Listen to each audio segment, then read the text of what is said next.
Deku would go with a smaller hero in the scene, a hero called Slide and Go, who was barely in the public eye, but was perfect for Deku's quirk and his progression. Making his way there, he would be introduced to him, and immediately they would go on patrol, talking about his quirk. Deku choosing him due to his precision and smarts, something he needed more of. Slide and Go would teach Deku to teleport with intention instead of off of reaction. Deku, taking this to heart, would train after hours. From this training, three main things would come out of it. Deku learning to track his environment and allowing for more teleportation options in an area, and teleporting objects without teleporting himself, and teleporting quick enough that it looks like he has an after image. The last still tiring him out, but not too much. From there on, him and Slide and Go would go on patrol, Deku learning how to use the urban space to his advantage, using trees, buildings, etc. to get to high points. Deku low-key impressed by how much this guy has taught him, putting him top 3 in his books. This continues all day until nightfall. Deku, being let off for the day, would decide to train once again, trying to see more of the city so he had more options, going to police stations and hospitals around building tops. This is until he's sidetracked by smoke off in the distance. Though he had no hero license, something seemed off. He teleported to the highest building he had. It was Hosu. Deku teleported right in, using some binoculars he had from Slide and Go to scout the area. Seeing something about to happen to one of his very own classmates, Deku sends his location to a group chat to Slide and Go before teleporting right down next to Ida, staying about a meter away from him and monologuing about Hero Society. Stain's taken aback by this. Deku immediately marking 3 spots, 1 next to Ida, 2 above Stain, and 3 behind him. Stain looks on, about to slash at him. Deku, thinking quick, would use his training to teleport behind him, grabbing a bin before teleporting in front of Ida. Deku, blinking back next to Ida, would kick Stain and grab the blunt side of his sword, pulling it away from him. Stain, now down a sword. Deku teleports it away before touching Ida and teleporting him right out. Now it was just Deku versus Stain. He stares daggers at him before rushing in, slashing and throwing blades. Deku dodges, slipping above him and teleporting the same bin next to him, kicking it down on Stain before teleporting behind him and kicking him against a wall. Deku touches another knife on Stain's belt, marking it but not teleporting it. Stain breaks free and rushes at Deku at top speed, grabbing the same knife at it and slashing it right at Deku. Deku dodges behind, seeing Stain's reaction to this, throwing his knife. Deku teleports the knife back to where he was, keeping its momentum, would stab Stain in the back. Deku teleporting behind him would touch him. It was all wraps. Deku dips right away, teleporting Stain's last knife out of him and back to the top with Ida. Ida's confused, looking down and seeing Stain looking for him. Furious, Deku teleports Ida to the hospital before teleporting the knives to the police station, telling a sergeant about their owner before dipping once more. He teleports to the top of the building, looking down on Stain as Todoroki and Endeavor arrive at the scene with Slide and Go. Deku, seeing them arrive, decides to mess with Stain a little bit, teleporting right next to him using his mark and teleporting him a kilometer into the air. Stain begins free falling as Deku teleports back, telling them where they were and how he marked them.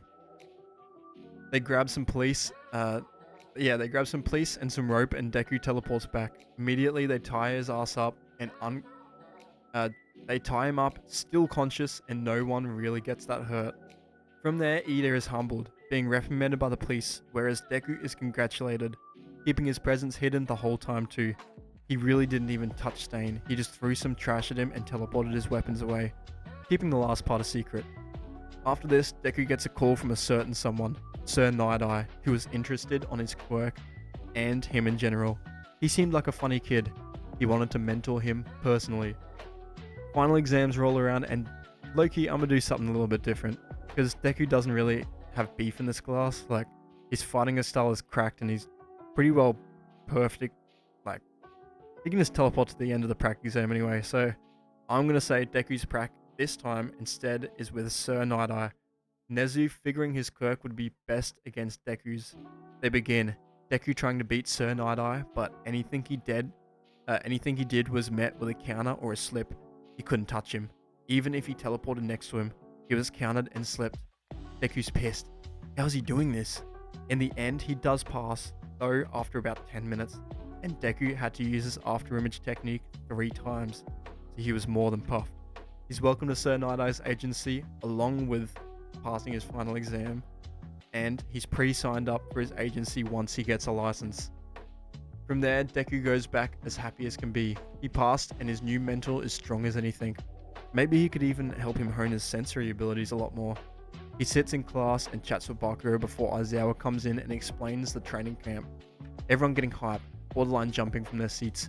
They all decide to go shopping. Deku, Bakuro, Kirishima, and Todoroki going in together to cop some clothes and training stuff. They would finish. No Shigaraki attack before going back to school, loading onto the bus, chatting the whole time until they stop on the mountain. Aizawa from the front would call everyone bar Deku to go out. Deku confused would watch everyone as they hop off and eventually get pushed off the edge of the mountain, starting to run to camp. Aizawa calls Deku out instead and insists he does something worse, so he can't cheat. Deku for his training is forced to run alongside the bus, running until he borderline collapses and then teleporting inside for a minute max. His training is already starting. This continues for 2 hours straight until they make it there. Deku not being able to move would be sat dead on a couch just inside, overlooking the forest.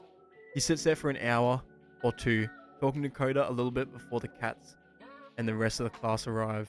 They stare at him, thinking he cheated his way there, Aizawa ensuring him he went through more than enough pain, and that inside there's some food waiting. Deku hears this and teleports inside, starting to chow down instantly. The rest of the class joining soon after. Deku bringing some food to Koda in his little spot, having a little chat with him.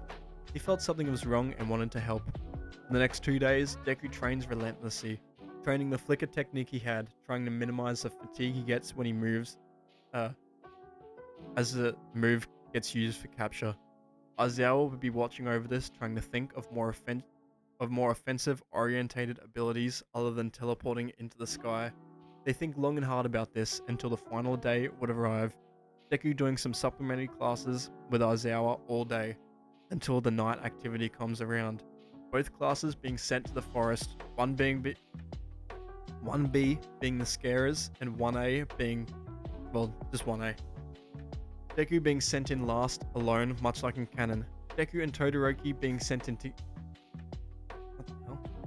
Deku and Todoroki being sent in together, but in this timeline, not fighting or anything. Now, no attack happens and the league is captured, but all for one though. That's a different story. Due to this, Kamino Ward is not started and Deku and the class would continue on, eventually getting their hero licenses like in canon.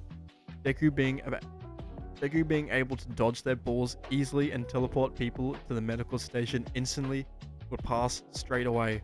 Following this, Deku was fully accepted into Night Eye's agency. Deku, excited about this, would rush straight away, finding what they're working on. Overhaul, a villain in the depths of the underworld with an insane quirk. Deku's shocked by this. He's told personally he needs to do recon. He's the single best person borderline ever for this type of thing. He nods and gets straight to it, walking around the city and leaving markers on every rooftop he could see. Deku would do this for a day or 2, expanding his area and continuing to work even off the clock, just for the love of the game. He'd be searching into the night, feeling like something was going to come out. Deku teleports sitting atop a rooftop, his marker kinda feeling strange. A small static feeling. He brushes it off, scanning the area, looking for anyone or anything that looks even the slightest bit out of whack. His body ached only a little. Only from doing a little bit too many His body ached a little, only from doing too many body flickers in one day. But something else lingered. A wrongness. Something deep down. He squints, scanning the area once more. The air just feels wrong, he muttered to himself. No wind shift. Strange. His heart beats faster, his sixth sense hissing at him, screaming something was here. He turns around and looks atop the rooftop. Nothing. No one. The rooftop was completely empty. He blinked, teleporting from the rooftop to another, opening his eyes. Nothing happened. He breathes in, focusing harder, locking in on his room, his classroom, anywhere super familiar to him. A cold voice locks on from behind of him. Strange, isn't it? Your instincts told you something was wrong, didn't they? Deku stumbles back. From in front of a water tower, something peeled into reality. No light, no smoke, completely silent. He made the air heavy, hard to breathe. You made quite the impression at the USJ, didn't you? I lost some valuable pieces that day. Deku looks on in horror, stumbling back more and more. He opened his mouth, but no words came out. All for One walks forward, his boots clamping against the floor but making no sound. I got these quirks a while back. I've been waiting to use them for something like this. Presence nullification, sound dampening times 3, telepathic confusion times 2, cognitive disarray. His quirks are layered like armor. Deku trying to lunge at the man but couldn't. A force holding him down, locking him onto place, like shackles against his wrist. Quirk lock, quite similar to your teacher. He's quite a pesky little rodent. You are brave, I'll give you that. Deku grits his teeth, stuck and completely outmatched. All for One reaching his hand out with a smile on his face. It connects with Deku, and his veins would go cold, feeling his soul being ripped from his body. Deku lurched forwards, his knees slamming to the floor, his fingers ripped from his body. His fingers twitching. Elegant, clean. I can see why you're such a nuisance, little boy. All for One turned, suit rustling in the wind, smiling into the night sky before disappearing right in front of Deku's eyes. Deku watching on as the monster disappears, using his quirk. He passes out, going into a coma-like state as he's after being found by a rescue helicopter. Hours later, walking up to the hospital weeks later, seeing the state of the world. All for One rescuing prisoners from Tartarus, teleporting them to assist in a giant war waging on Japanese soil. Deku was completely powerless to stop it. That's the final. If you like this, please like and subscribe. And if you want to see more, I got a whole podcast, full, complete what ifs down below. You can check it out down below in the little description. Anyway, please drop some freaking comments. I do love reading them. If that was a little bit confusing, it's because I wrote a little bit confusing. He was sent out to go find Overhaul, and he was sitting on top of a rooftop, All for One sitting there watching him the whole time, but having a bunch of quirks layered on top of him so he couldn't like sense him or anything. And then he would lock him with a quirk lock, allowing him to not teleport anywhere. Does his little speech, and then steals his quirk, and then teleports away. Deku got put in a coma, and then Deku wakes up from his coma about 3 weeks later, and he looks outside, and it's all gone to shit. Anyway, that's it. If you like this, please like and subscribe. Catch ya.